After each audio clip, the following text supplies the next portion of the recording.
following up on the jobs question, yesterday the president said about Congress, it's been 2 weeks, and what on earth are they waiting for? But you responded to the first question saying, well, we understand the delay because they had so much else to do. So it would seem that the president's being a little bit cute with his audiences if the administration does understand the delay. So I'm wondering, will he match his rhetoric with any action? Will he threaten or say, this has to be done by a certain deadline? Well, he may. I don't want to predict what he might say before he says it. The point needs to be separated here.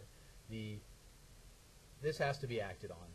It is legislation that has to move through Congress, and there is a process by which legislation moves through Congress.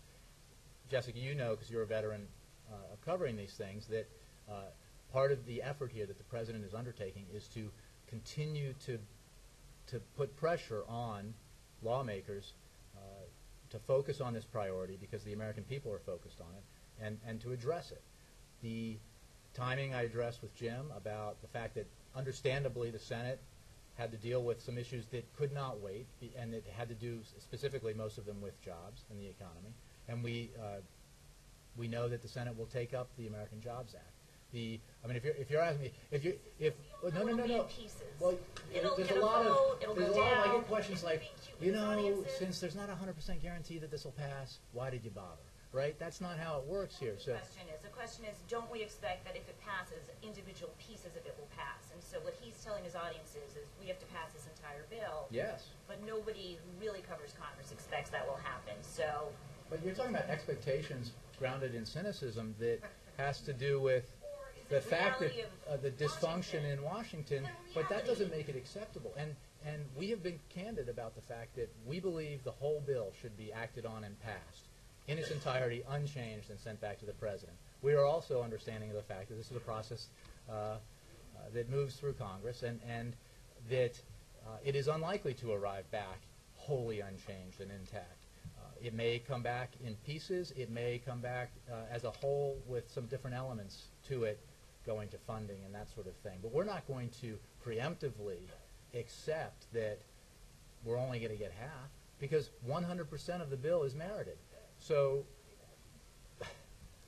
half would be half good enough for the American people. There is not a single thing in here that isn't beneficial to the economy, beneficial to employment. So, we're pushing for the whole thing. We're pushing Congress to act. And as I've said, if Congress separates out elements of it, passes them, sends them to the president, again, if they are elements of the bill that is his bill, and they are paid for in a way that is balanced and acceptable, he will sign them and then say, where's the rest? If it's the tax cuts, he'll say, where's the funding for infrastructure? Where's the help to rehire teachers, or to give the incentive to small businesses to hire veterans returning from Iraq or Afghanistan? And he will make that point all the way through. Obviously, the quickest and best way to do this is to act on the whole thing.